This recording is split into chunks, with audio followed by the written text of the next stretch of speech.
fiscalité communautaire. On vous dire bien évidemment que ces taux, ce sont ceux qui ont présidé à l'élaboration du budget prévisionnel, qu'ils sont inchangés depuis 2016. On vous explique qu'ils ont été constitués sur la base des taux pratiqués par les deux EPCI précédents, pondérés par les bases d'imposition, que par ailleurs notre comité d'agglomération a choisi un lissage sur 12 ans concernant la taxe d'habitation et la taxe foncière et sur 10 ans concernant la fiscalité économique. Il vous est précisé également dans ce rapport que les bases d'imposition, les bases fiscales prévisionnelles nous ont été notifiées le 18 mars dernier et que notamment sur la fiscalité économique, la CFE, nous observons une baisse assez sensible des bases fiscales à hauteur de 1,4 million d'euros qui génère un manque à gagner au plan fiscal de 350 000 euros. Alors cela dit budgétairement, compte tenu des écarts qui peuvent exister sur les autres taxes, on est plutôt dans une situation à plus de 100 000 euros sur la fiscalité par rapport au budget initial. Vous dire que cette perte de base sur la taxe CFE est liée à un double phénomène. Pour l'essentiel, il est lié à un dispositif d'exonération mis en place par l'État pour l'ensemble des redevables à la CFE présentant un chiffre d'affaires inférieur à 5 000 euros. Ça justifie quasiment l'essentiel de la perte de base fiscale, ça l'a justifié à hauteur de 1,2 million, ce qui justifie à peu près 300 000 euros de perte, perte qui est compensée, puisque la décision relève des services de l'État, par une dotation de même montant qui vient compenser cette baisse de la CFE. Et puis un autre impact de 50 000 euros, plus marginal mais malgré tout sensible, qui est lié aux conditions de l'actualisation pratiquée cette année sur les bases fiscales. Je vous rappellerai que l'an dernier, l'administration fiscale a appliqué un coefficient général d'actualisation forfaitaire de 1,3% et que cette année, l'évaluation est appliquée au regard des coefficients d'évolution observés sur les loyers sur les 3 dernières années, et on observe sur ces 3 dernières années une baisse des loyers commerciaux, des loyers des locaux commerciaux, qui impacte la CFE à hauteur de 50 000 euros. Voilà ce que je pouvais vous en dire. Le président vous demande de bien vouloir délibérer. Merci. Y a-t-il des interventions, Monsieur Joseph? Oui, très rapidement, ce soir je m'abstiendrai sur cette délibération, je ne voterai pas contre, mais pas parce que je valide votre politique fiscale ou vos dépenses, mais parce que je pense qu'on arrive dans une période de plus en plus difficile pour les collectivités, quelles qu'elles soient, au niveau de la perception de l'impôt et du lien à l'impôt. Et on est une assemblée politique, donc c'est bien de faire une présentation linéaire des chiffres, des pertes et des gains, mais ça pose derrière, bien évidemment, des choix stratégiques par rapport au développement de l'impôt et de la ressource, notamment entreprise sur notre territoire, qu'on est malheureusement dépourvu et de plus en plus dépourvu. Mais plus fondamentalement, Monsieur le Président, je pense qu'il faudra que notre Assemblée, dans ces prochaines réunions, se pose aussi la question de son intervention dans le débat public national concernant l'évolution de la fiscalité locale. Parce que, très sincèrement, aujourd'hui, arriver à boucler des budgets, ça peut être compliqué. Principalement, ça se fait de plus en plus sur la taxe ménage, les taxes ménages, que ce soit la fiscalité nationale d'ailleurs comme la fiscalité locale. Et on ne pourra pas indéfiniment, je ne reviendrai pas sur les mouvements sociaux qui alimentent la France depuis un certain nombre de mois et que certains d'entre nous peuvent soutenir, mais on ne pourra pas continuer sans prendre une position officielle sur quelle fiscalité locale, pour quelle politique et quel livre d'administration. Donc c'était plus une intervention politique sur le fond, je resterai sur la délibération, mais au vu de cette délibération et des pertes continuelles, même si aujourd'hui elles sont compensées, on sait ce que sont les compensations. On a vu la disparition récemment de la compensation de la part salaire sur la taxe professionnelle. On voit la disparition ou non, on ne sait pas exactement à quelle sauce, de la taxe d'habitation est compensée, mais pour quelle durée, pendant combien de temps dans le cadre des lois de finances. Ça devient vraiment compliqué, quelle que soit la couleur politique de gérer une collectivité. Écoutez, je crois qu'on partage cette préoccupation. Georges Tron souhaite intervenir également. Je partage assez volontiers ce que vient de dire Christophe Joseph, étant entendu que sur la taxe d'habitation, pour l'instant, ce que je crois crois, constater en ce qui concerne, par exemple, les communes, est plutôt rassurant, mais c'est pour l'instant. Je ne prends pas pour argent comptant ce que je vais voter sa délibération, évidemment, mais j'étais plus dubitatif en ce qui me concerne sur un autre aspect des choses. Il y a deux facteurs qui expliquent en gros cette perte des bases sur la CFE, je parle de la CFE. Il y a un facteur sur lequel je n'en reviens pas, qui est effectivement les dispositions qui exonèrent les entreprises réalisant un montant de chiffre d'affaires inférieur ou égal à 5 000 €. Ça, je mets ça de côté. C'est plutôt le second aspect qui me pose question. Pose question, ça ne veut pas dire pour autant que j'attends une réponse immédiate, d'ailleurs, sur le sujet. Ce fichu décret du 5 décembre 2018, avec la mise à jour annuelle des tarifs des valeurs locatives, aboutit in fine à ce qu'on ait une remise à jour de ces tarifs en appliquant des coefficients d'évolution qui sont calculés sur la base d'une évolution moyenne des loyers des 3 dernières années. Et ce que je constate en fait, c'est qu'on a une diminution de ces valeurs locatives. Et les évolutions, c'est indiqué dans la note, en 2019 apparaissent d'ores et déjà l'évolution tarifaire négative pour la plupart des typologies d'établissements. C'est ce que vous écrivez extenso, qui verront donc leur cotisation de CFE baisser. C'est là-dessus que je répète, je pose une question ouverte, il n'y a pas de sous-entendu ou de message subliminal dans ma question. Qu'est-ce qui fait, est-ce que vous avez regardé ça un peu dans le détail pour essayer d'expliquer le fait qu'il y ait une baisse de ces valeurs locatives? Je ne le saisis pas totalement de mon côté. S'il n'y a pas d'autres interventions, il y a une autre intervention peut-être si ça ne te dérange pas, donc monsieur. Elle va être très courte, hein.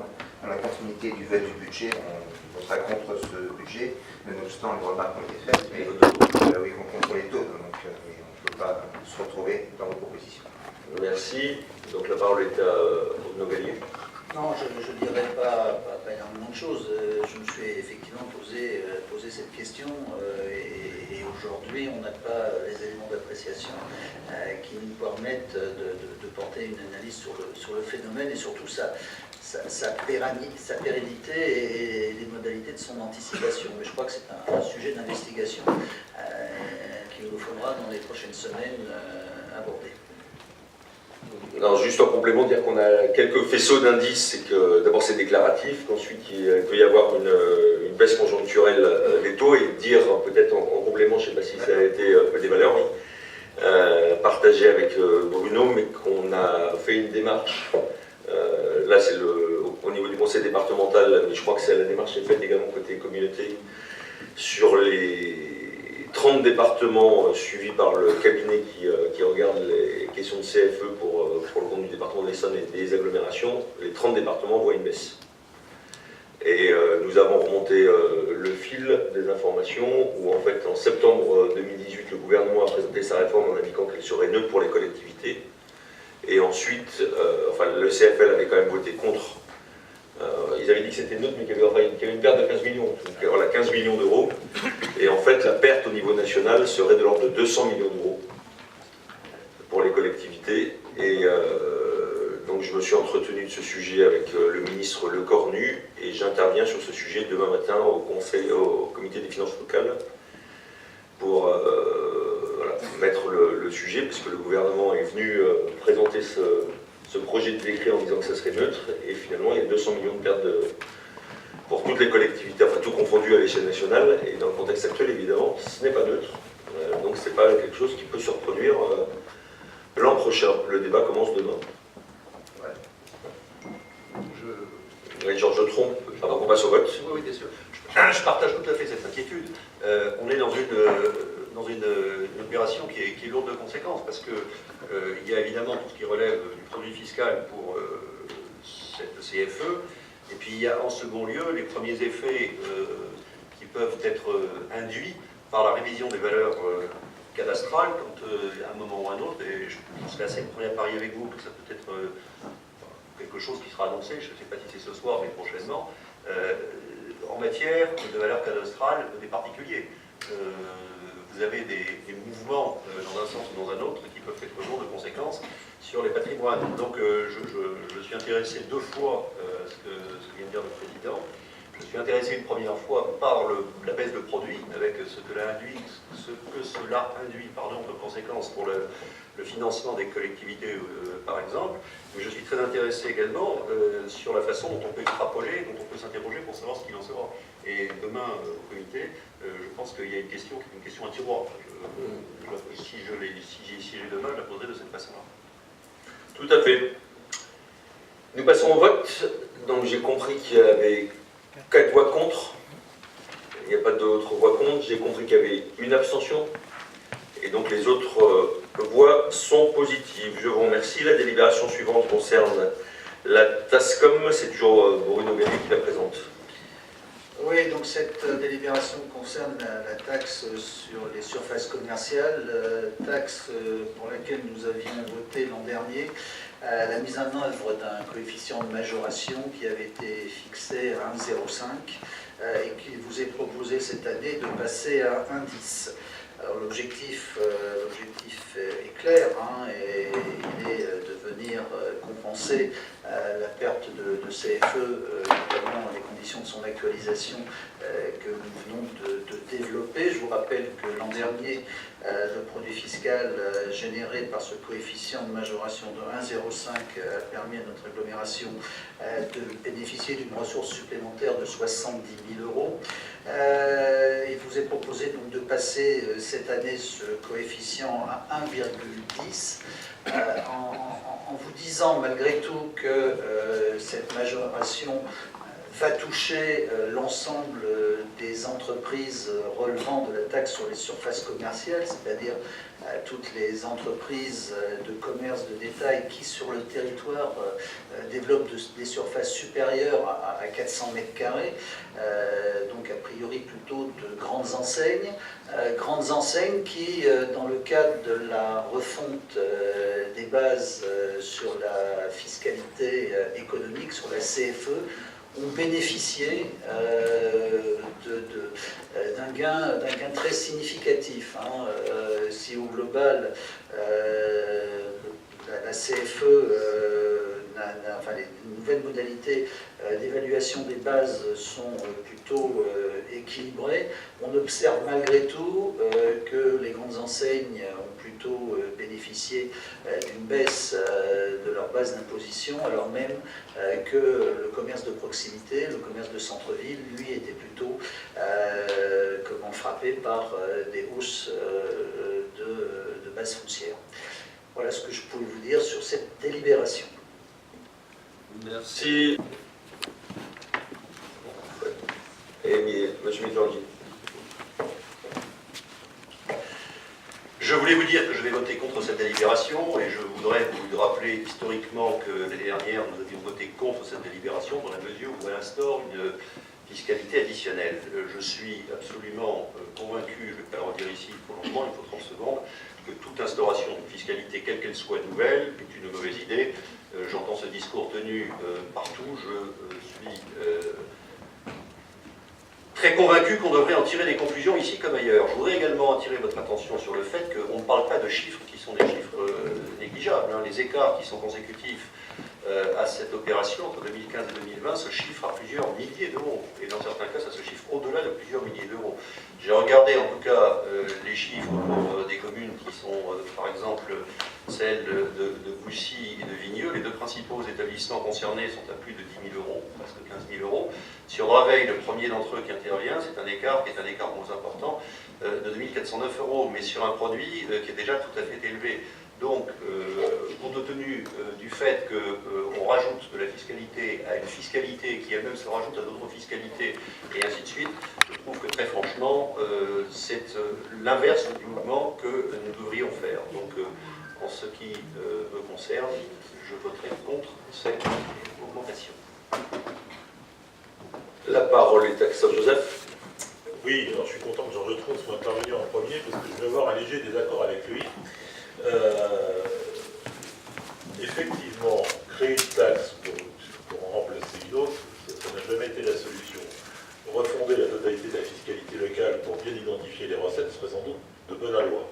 Maintenant, si je ne me trompe pas, ça doit faire 50 ans qu'on entend les gouvernements qui doivent remettre ça sur le tapis pour regarder comment on peut le financer. Et là, très sincèrement, cette taxe sur les grandes surfaces, parce que c'est une taxe sur les grandes surfaces, ne m'empêchera pas de dormir. Et ne les empêchera pas de dormir non plus sur la contribution qu'ils apporteront au bien collectif qui est le financement des services publics que nous rendons. Maintenant, il faudrait aller peut-être juste un petit peu plus loin, même si les recettes ne sont pas fléchables, on peut faire une déclaration politique sur le politique aussi d'ailleurs, mais sur les orientations qu'on souhaiterait en termes de soutien économique. Et je trouve que la mise en place de cette, c'est compliqué de dire, TASCOM, pourrait nous permettre de flécher sur la volonté politique le soutien au développement économique global, qui nous permettrait d'avoir du coup des recettes plus conséquentes et peut-être des taux moins élevés à terme par rapport à nos besoins, de façon globale sur la CFE notamment, et puis aussi de venir soutenir des commerces de proximité qui en ont le plus besoin, et je pense notamment à nos quartiers en rue, sur lesquels on pourrait faire quelques efforts d'accompagnement, voire d'aide, voire de réfaction de loyer des surfaces commerciales dédiées. Donc moi je vais voter pour cette évolution, parce que je pense que ça ne mettra pas en danger l'équilibre financier des grands groupes capitalistiques que représentent les grandes surfaces. Mais j'aimerais quand même qu'on ait des déclarations un peu plus politiques sur l'affectation de ces ressources dans le cadre du budget pour soutenir les commerces de proximité, notamment dans les quartiers urbains. Merci, la parole est à Pascal Michelangeli. Mais je vais être extrêmement court, d'autant plus que je pense que M. Gallier complétera. Lors de la commission finance, nous avons eu, non pas des assurances, mais un fléchage assez intéressant qui nous expliquait que finalement, c'était un juste retour d'avoir ce produit supplémentaire. Et puis pour vous dire également qu'on vous l'avait proposé il y a 2 débats d'adaptation budgétaire, que sur cette exercice budgétaire vous avez voté, donc il est cohérent de la votation. Merci. La parole est à Bruno Gallier.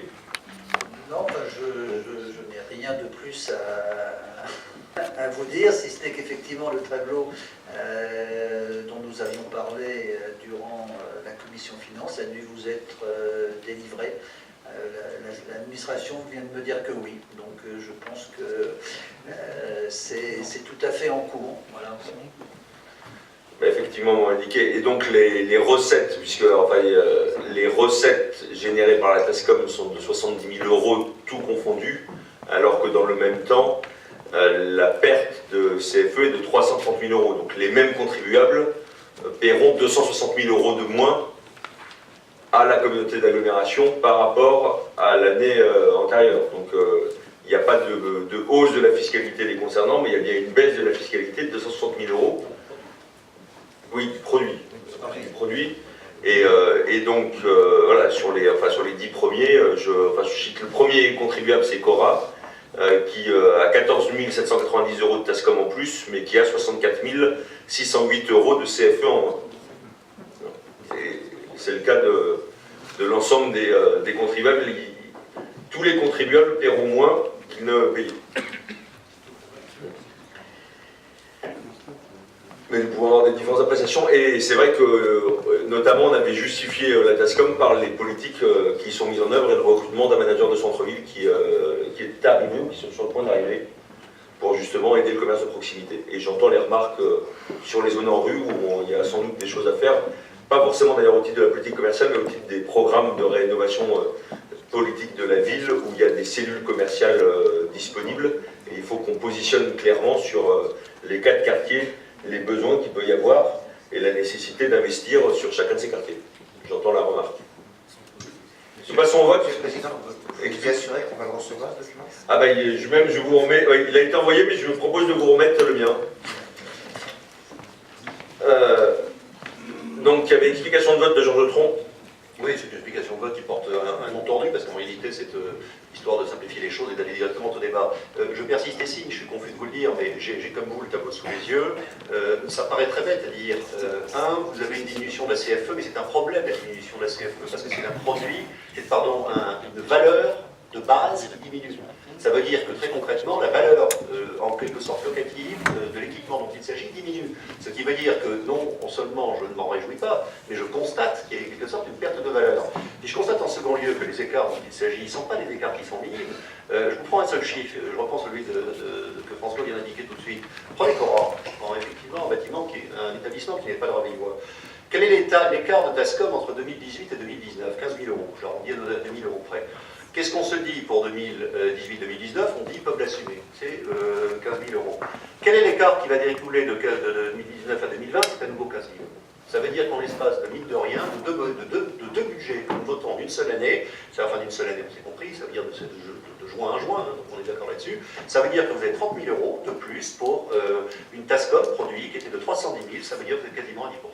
Et ça veut dire que, je suis confus de le dire, là-dessus c'est un désaccord que j'ai total dans l'approche de mes amis, entre guillemets, mes amis amicaux, si j'ose dire, hein, Christophe, Pascal et autres, je suis confus. Petit à petit, vous arrivez à avoir cette logique qui est celle de la fiscalité, on s'en rend pas compte, chaque année on trouve une explication. Là, c'est une explication qui tient à la baisse de la valeur locative et qui aboutit à augmenter les taux. Et c'est comme ça qu'au final, vous avez, je le répète, un produit du taux. François avait raison de dire ce qu'il a dit, hein, la diminution nette est ce qu'elle est, mais le produit issu du taux est en augmentation de 30 000 euros, presque 10%, avec une diminution de la valeur inhérente au bâtiment qui est de l'ordre de, comme je l'ai dit tout à l'heure, 70 000 euros pour les bâtiments. Donc ça veut dire qu'on est dans une logique de fiscalisation.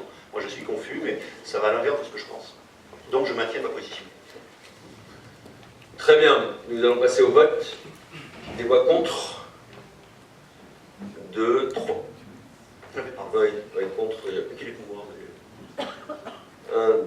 Alors attendez, parce que 1, 2, 3, 4, 5, 6. Je ne sais pas si l'administration a bien noté, je ne pense pas en avoir oublié, plus les pouvoirs concernés. Des abstentions? La délibération est adoptée. Nous passons à la délibération numéro 5 sur la TOM. Oui, donc il s'agit d'arrêter pour 2019 les taux de la taxe d'enlèvement des ordures ménagères. Pour vous dire que le produit donc, qui devra être appelé sur les communes du Val d'Hier s'établit à 12 106 925 et progresse très légèrement, hein, c'est une quasi-stabilité des coûts de fonctionnement du CIVOM, alors même que le produit appelé sur les communes du Val-de-Seine s'établit à 10 131 566 euros et progresse de 1,19%, lié pour l'essentiel à une régularisation, une écriture comptable, une charge exceptionnelle de 456 415 euros relatif à un contentieux purgé aujourd'hui, soldé avec le groupe Paprec et ESD. Je vous dire malgré tout que globalement, si on regarde sur la période 2014-2019, les dépenses de collecte sur le Val-de-Seine ont progressé de 0,51% et de 0,85% sur le Val d'Hier. Merci. Intervention, M. Michelangeli, M. Joseph et M. Tron. Oui, merci, M. le Président. On peut s'interroger lorsque vous nous proposez ce vote de la taxe d'enlèvement des ordures ménagères sur le travail que vous avez fait en amont. J'en veux pour preuve que nous avons appris en commission finance un contentieux important de l'ordre de 4 millions d'euros avec le CIREDOM et que manifestement il y a un autre contentieux en cours. Donc soit lorsque vos services ou l'élu ou vos élus ou vous-même avez négocié le prolongement ou la relance de ce marché et que vous nous avez certifié ici dans cette assemblée que tout allait bien, vous n'étiez pas au courant. Soit on vous a caché les choses, soit, donc si on les a cachées, on les a cachées à l'assemblée délibérante, ou alors, mais je ne crois pas que ce soit ça, vous êtes ingénieux et je ne le crois pas. Donc, manifestement, il faudrait nous donner une explication avant qu'on vote sur quoi que ce soit. Et je pensais que c'était le message qu'on avait fait passer en commission des finances. Donc, je reformule très précisément ma question. Pouvez nous dire où on en est des contentieux avec le CIREDOM, savoir ce que ça va nous coûter dans les années à venir, et savoir également comment on va travailler, puisque j'avais cru comprendre que l'un des objets de notre agglomération, c'était de mutualiser, peut-être encourager à terme que cet enlèvement des ordures ménagères soit mutualisé, qu'on arrive à des échelles qui soient plus favorables aux habitants. Merci. Merci. Christophe Joseph. Oui, pour aller dans la continuité, c'est vrai que passer une délibération, alors le CIREDOM, depuis 30 ans, on entend parler dans ce département, donc c'est pas tout à fait une nouveauté, on pourrait écrire un livre sur le CIREDOM, mais passer 4,2 millions de condamnations comme ça, comme une lettre à la poste. Je suis pas ça comme concitoyen, très sincèrement, moi aussi j'ai du mal à m'y retrouver et ça mériterait quand même un peu plus de transparence, pas de notre part, mais globalement de ce qu'est aujourd'hui le Cyrédom, comment il fonctionne. C'est jamais simple de traiter les ordures ménagères, c'est toujours des investissements très lourds, mais là, très sincèrement, même si pour nous ça n'est plus 456 415 €, c'est quand même une somme, et ça mériterait d'être un peu plus approfondi. Mais au-delà de ça, le constat général sur la TOM, c'est une augmentation en 2019, après quelques diminutions. Qui est un contentieux entre le Cyrédom et deux entreprises, et ce contentieux entre le Cyrédom et les deux entreprises aboutit in fine à ce que ce soit les collectivités, il n'y a pas que la nôtre, qui soient obligés de récupérer, si j'ose dire, le bébé. C'est pas un bébé qui est un nouveau-né, il est déjà gros parce qu'il pèse quand même 4,5 millions, hein, ce bébé. Et si je ne m'abuse, nous, en ce qui nous concerne, ça nous impacte et ça nous impacte fortement. Ça va se traduire comment? Ça va se traduire par des augmentations qui sont des augmentations extraordinairement importantes sur le taux qui donc conduira à payer un impôt TEOM, taxe des ordures ménagères, au mois d'octobre prochain. Moi, je suis tout à fait intéressé de savoir comment est-ce qu'on va expliquer à nos concitoyens qu'il y a un contentieux qui tatatati, tatatata, et ainsi de suite. Donc, je le dis, j'entends d'ailleurs la réponse qui m'a été formulée dans l'oreille par le président, et c'est vrai qu'il y a un sujet sans doute qui mériterait peut-être d'être creusé par un avocat ou par un cabinet d'avocats pour savoir comment est-ce qu'on ne prend pas ça comme argent comptant et comment est-ce qu'on ne subit pas, j'ose pas dire cette année, mais on ne subit pas cette augmentation qui est quand même, on ne peut plus malvenue et sans doute profondément injuste pour cet aspect des choses. Donc, je suis cadré sur ma position, vous la connaissez, c'est une augmentation fiscale importante et qui mérite, c'est le second aspect de mon propos, d'être souligné par deux ou trois aspects. Et parlons de lire, mais là je suis plutôt en interprétation différente des choses. J'ai regardé les chiffres que vous évoquez dans votre note. Vous dites dans le Val de Suède, c'était rappelé par Christophe tout de suite, moins 0,51 dans le Val de Suède, malgré la finalité du Cyrédom, cette baisse s'explique par les économies réalisées en début de mandat. Je suis désolé de le dire, mais les chiffres ne sont pas ceux dont je dispose en ce qui me concerne. J'ai effectivement regardé pourquoi cela a été indiqué. C'est 9 806 000 à 9 561 000. Donc il y a un premier calcul qui est fait sur la base des chiffres du chiffre de compte administratif 2014 et du BP 2019. Vous constaterez qu'on n'est pas dans une logique déjà de 0,51, mais de 2,50. Ce qui veut dire que même le chiffre, pour aller dans le sens de ce que vous souhaitez, est un chiffre que je ne comprends pas. C'est pas 0,50, c'est 2,50.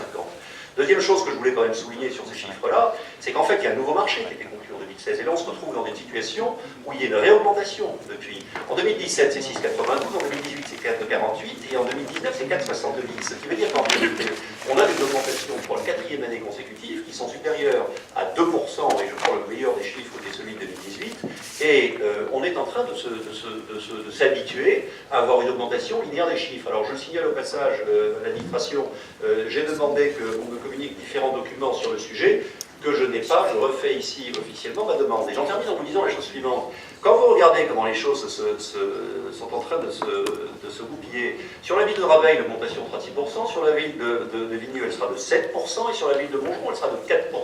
Donc une très grande partie est justifiée cette fois-ci par ce contentieux qui était évoqué précédemment. Vous voyez bien qu'on a une corrélation entre cette TEOM et ce différent, ce contentieux, mais on n'a pas que ça. Et donc je pense qu'il y aurait de bonnes raisons, en particulier sur ce contentieux, de demander de voir son une forme, et j'admets parfaitement, je le dis pour que la réponse du président ne soit pas cadrée sur cet aspect des choses, en tout cas pas simplement. Je suis parfaitement conscient que juridiquement ça a été voté, notamment par le Cyrédom, c'est bien ça, et que donc on est dans une logique qui peut nous conduire à penser qu'on a une obligation. Mais je suis désolé de le dire, là en l'occurrence, on va demander à 180 000 habitants de faire comme si de rien n'était, d'assurer 6% d'augmentation, 7% d'augmentation, 4% d'augmentation, on ne prend que les 3 villes de l'ex-CSDS, et on se retrouve dans une logique qui est une logique qui nous amène à nouveau à une forte augmentation des impôts. Je crois savoir que les élus, en tout cas pour les maires, j'en ai discuté avec quelques-uns d'entre eux, en partageant ce point de vue. Je ne sais pas, Monsieur le Président, s'il y a une martingale que l'on peut utiliser dans cette affaire-là, mais je vous demanderai à IS, sans faire de polémique sur ce sujet, je vous demanderai très volontiers de bien vouloir regarder si on peut faire quelque chose pour éviter d'avoir répercuté cela. Et dans cette affaire-là, j'ai parfaitement en tête le fait qu'on ne peut pas utiliser le budget général pour abonder le budget de la TEOM, sauf qu'en l'occurrence, la TEOM, je le signale, c'est la collecte, et la TEOM, et je vous donne et je pense peut-être pour vous donner une piste là-dessus, la TEOM, c'est la collecte et c'est le traitement. Et là, en l'occurrence, vous êtes d'accord avec moi qu'on n'est ni dans la collecte ni dans le traitement en réalité. On est dans une opération qui est l'opération d'un troisième type, si je peux m'exprimer ainsi, qui est sans doute liée aux deux premières, mais qui n'est ni la première ni la seconde. Ben, je pense que ça vaudrait la peine, très calmement, très tranquillement, de revoir si on ne peut pas décliner cette délibération et faire en sorte, le moment venu, voilà. Je trouve qu'il y a quelque chose à faire. En tout cas, en ce qui me concerne, je ne fais pas vote politique, hein, je le dis très clairement, c'est pas un vote non sur un sujet de fond, c'est un vote simplement de tactique, si vous voulez. Je pense qu'on devrait au moins essayer de voir, et je suis tout à fait prêt à mettre mon grain de sel là-dedans si quelqu'un le souhaite, mais on devrait essayer de voir comment on peut remettre cela. C'est pas juste. C'est pas juste. Les tonnages diminuent.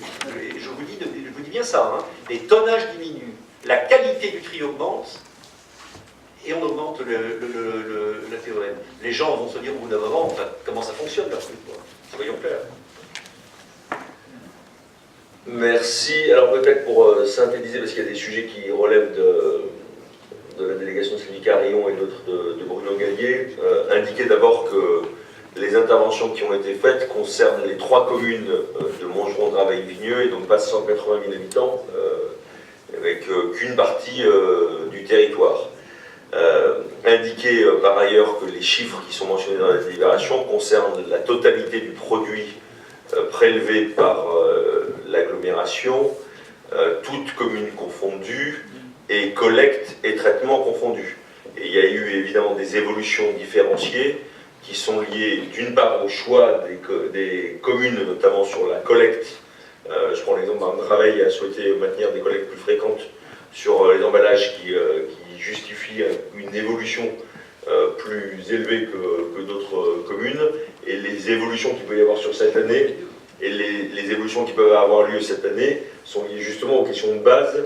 C'est-à-dire que les bases, le taux d'augmentation est plus élevé sur Vigneux que sur Draveil ou sur Montgeron, parce que les bases de Vigneux sont plus faibles sur Vigneux que sur les 2 autres communes. Après, oui, c'est ce que je dis, oui. Non, mais Vigneux est plus important. Oui, mais parce que les bases sont plus faibles. Les bases sont plus faibles. Et donc, après, nous avons à faire face à une situation qui est celle du CIREDOM, qui est un syndicat, comme ça a été indiqué par un certain nombre de personnes, qui a un très gros syndicat, d'ailleurs le plus gros syndicat d'Île-de-France après le SICTOM, qui a 150 communes adhérentes, qui a une politique tarifaire qui est d'ailleurs très favorable, et une politique tarifaire qui est inférieure à la plupart des autres syndicats franciliens, mais qui doit faire face à 2 difficultés, et c'est vrai que là il y a des sujets de gouvernance, et j'y reviendrai derrière. Il y a 2 difficultés. Il y en a une qui est liée au contentieux, qui a opposé le CIREDOM à Paprec, et donc je réponds à Pascal Michelangeli, il n'y a pas de contentieux entre l'agglo et le CIREDOM, c'est entre le CIREDOM et Paprec, et il y a un contentieux qui a été tranché en défaveur du CIREDOM et qui est exécutoire, et qui a justifié pour le CIREDOM le vote de taux différents au mois de janvier, et donc nous sommes obligés d'appliquer les taux, puisqu'il s'agit d'un budget dont les recettes doivent être prélevées sur les usagers, et le budget général ne peut pas alimenter le budget de la collecte et du traitement des ordures ménagères. C'est pour ça qu'il y a cette délibération et que nous devons la prendre aujourd'hui, sinon il y aurait un déficit de constater. Donc je disais, il y a ce contentieux Paprec, qui est une chose, et qui est one shot, si je puis me permettre l'expression, à hauteur de 4 millions, et il y a un autre élément, mais qui là interroge la gouvernance, et j'ai revu le président du CIREDOM la semaine passée, et il y a une réunion qui est montée avec tous les présidents d'intercommunalité et le président du CIREDOM, qui concerne la politique tarifaire du CIREDOM, qui est inférieure à ce que lui est facturé par la Sémardelle. C'est-à-dire que vous savez que tous les déchets du CIREDOM sont envoyés à la Sémardelle. Or, le CIREDOM, enfin pour faire simple, le CIREDOM facture aux collectivités à un prix inférieur à ce que la Sémardelle facture au CIREDOM. Donc il y a une difficulté qu'il faut lever, mais qui interroge là derrière aussi sur ces gros syndicats où concrètement on a des grosses agglos comme la nôtre, comme GPS, qui ne pèsent rien dans la gouvernance, puisque c'est une commune, une voix. Et donc nous, avec les 80 000 habitants des 3 communes, nous avons 3 sièges sur 150. Ce qui est un sujet qu'il va falloir quand même aborder, et je m'en suis ouvert avec le président du CIREDOM qui a toujours des images fleuries, mais moi encore une fois j'ai le souhait qu'on avance et qu'on sorte de l'ornière ensemble, parce que quand il y a des difficultés, il n'y a pas de secret, hein. Il faut réussir à en sortir ensemble, et je ne doute pas que les discussions permettront de sortir ensemble. Et voilà. Bon, ce n'est pas parce que, je pense que vous avez tous suivi que l'intervention du président de la République était reportée en raison de l'incendie de Notre-Dame. C'est pas une raison pour prolonger nos débats, nos raisons ce soir, mais c'est vrai que l'incendie est particulièrement grave sur l'édifice de Notre-Dame. Voilà. Bon, Georges Tron m'a indiqué qu'il n'y avait plus de toit et plus de flèches. Apparemment, ça serait irréversible, ce que je viens de voir aussi. Donc, l'incendie est particulièrement grave. Mais voilà. Du coup, je pense avoir répondu à aux questions qui se posaient. Oui. Pas tout à fait. Ma question était quand même d'ordre de transparence. Lorsque nous avons eu à fusionner nos agglomérations et que le projet de la TOM a été posé, je pense que vous étiez au courant. Si ce n'est pas le cas, c'est dommageable. Et il nous reste. Je pense que la prochaine fois, ça serait intéressant que lorsqu'on soit amené à se positionner sur des délibérations, même antérieures il y a quelques années, qu'on ait l'intégralité des situations de ces grands syndicats. Oui, bien sûr. Je partage pas totalement d'ailleurs ce que vous avez dit, parce qu'évidemment, nous n'avions pas connaissance d'un certain nombre d'éléments. C'est vrai que là, ça interroge sur des décisions qui ont pu être prises et sur le reporting. Et ce n'est pas l'agglomération du Val-d'Arval-de-Seine qui est concernée, c'est toutes les agglomérations. En revanche, je n'ai pas répondu à une de vos questions qui est parfaitement légitime et sur laquelle nous travaillons, c'est de voir de quelle manière on peut converger sur notre territoire sur les politiques de collecte et de traitement des déchets, puisque nous sommes un territoire avec 2 syndicats, et donc il faut qu'à terme, nos usagers bénéficient d'un même niveau de prestation et, si possible, d'une tarification unique. Et nous avons à cet effet lancé une étude qui, je crois qu'on a la société qui est tributaire parce que ça commence tout juste. C'est particulièrement complexe, mais il faut qu'on lance ce dossier. Juste une remarque, avant la fin du mandat, est-ce qu'on pourrait avoir état de l'étude, ou en tout cas l'avancement de l'étude? L'avancement sera intéressant. Je ne sais pas à quelle échéance l'étude sera rendue. Ouais. Voilà. Mais c'est un sujet d'ailleurs qui mérite qu'il y ait un reporting en commission idoine. Ok, nous passons au vote. Explication de vote. Je vais ne pas prendre part au vote. J'ai entendu tout ce qui a été dit et je partage l'idée que c'est juste. Je ne prends pas part au vote d'une part parce que je déplore effectivement cette situation statutaire dans laquelle nous ne faisons rien, dans les communes du Nord d'ailleurs de façon générale, et c'est absurde. Je déplore cela parce qu'en second lieu, je le répète, on a quand même une augmentation très lourde des taux avec quelque chose qui est délié directement du traitement et de la collecte, et je ne prends pas part au vote en troisième lieu parce que je persiste quand même à penser qu'on pourrait juridiquement consulter qui de droit pour voir comment est-ce qu'on a fait, ce que j'ai déjà fait maintenant. Alors on ne prend pas part au vote, c'est plus facile dans ce sens-là. Merci. Une abstention.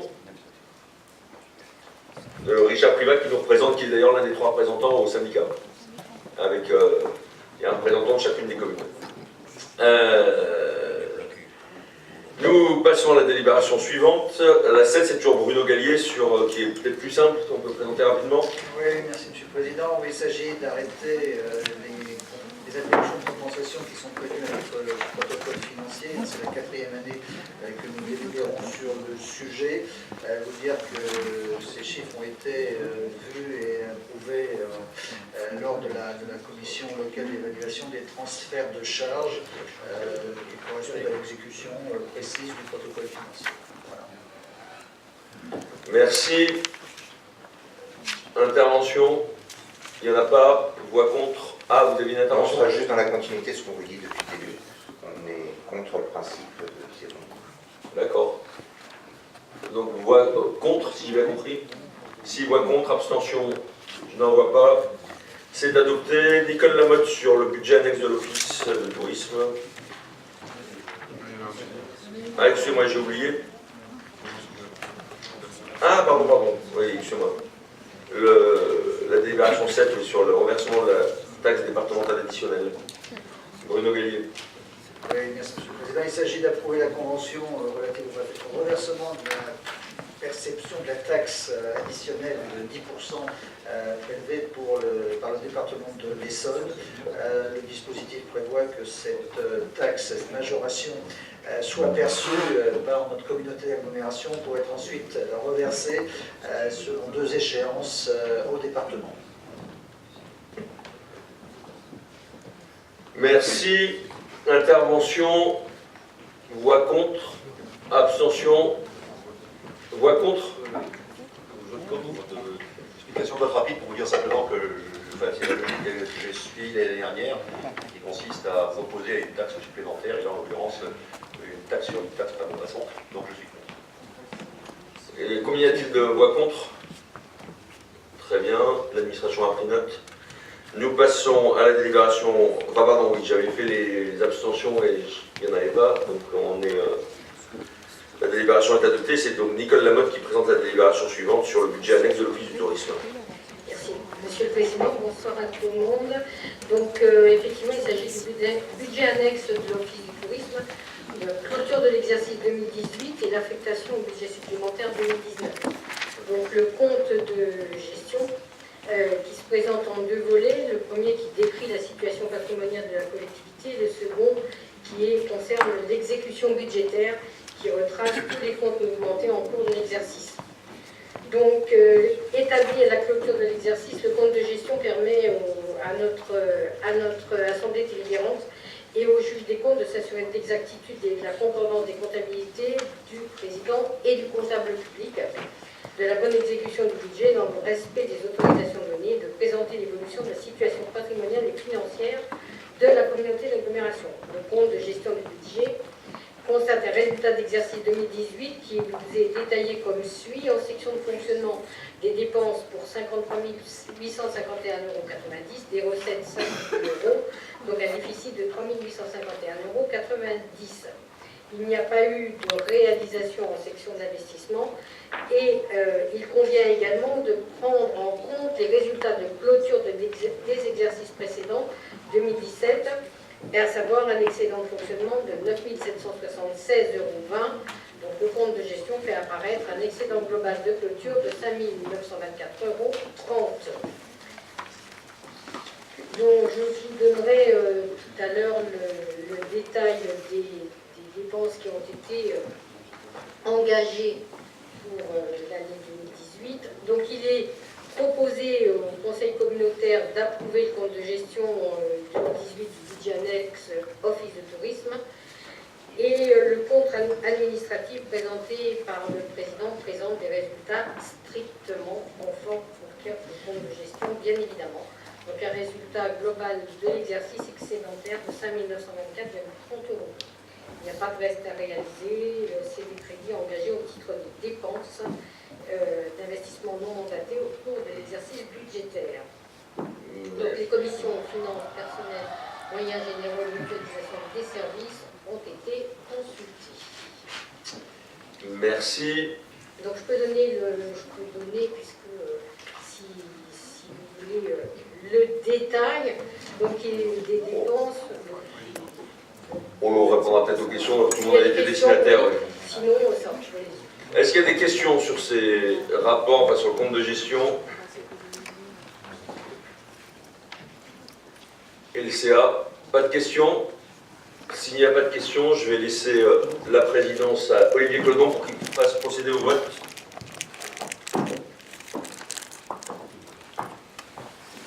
Merci, Président. Bien, mes chers collègues, il vous est donc proposé, en l'absence du Président, d'approuver le compte administratif du budget annexe de l'Office de tourisme de notre communauté d'agglomération, établi au titre de l'année 2018 par notre Président qui s'oppose, qui s'abstient.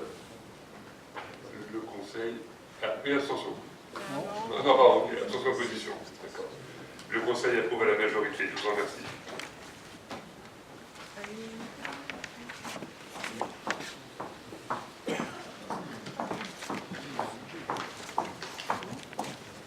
Je vous remercie, je remercie Nicole Lamotte et les services évidemment.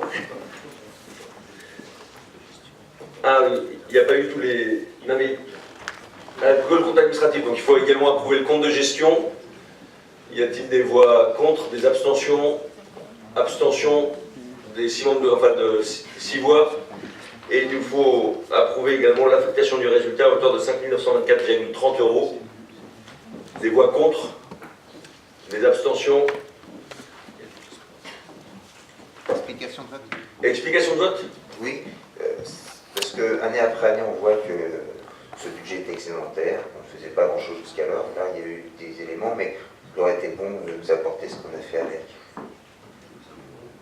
C'est ce que si vous me permettez, monsieur Oui, le bien Président, sûr, je vous en prie. c'est ce que je me proposais de vous donner comme information. Nous avons effectivement réalisé des dépenses sur ce budget, l'objectif étant de faire connaître le territoire et effectivement d'être attractif.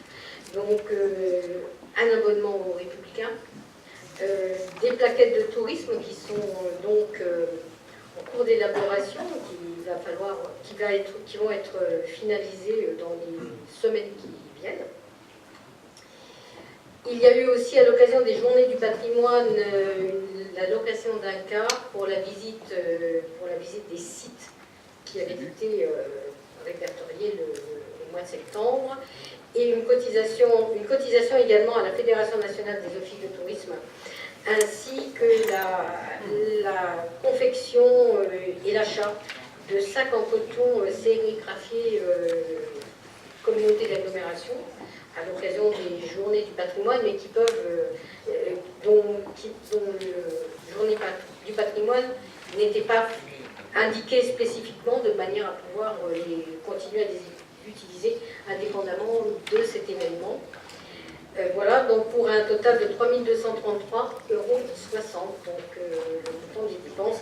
Bien sûr, il y a les charges de l'agent à temps plein et qui a également effectué un certain nombre d'heures supplémentaires, en particulier sur des salons, et qui ont une importance importante pour le territoire, pour le faire connaître. Et voilà, donc il y a quand même un investissement pour ce territoire par ces dépenses-là. Merci. Nous passons donc au vote sur l'affectation du résultat. Des voix contre, des abstentions, abstention des membres de l'opposition, et ensuite il faut voter aussi sur le budget supplémentaire. Voix contre, abstention. Je vous remercie. Ces différentes délibérations sont approuvées.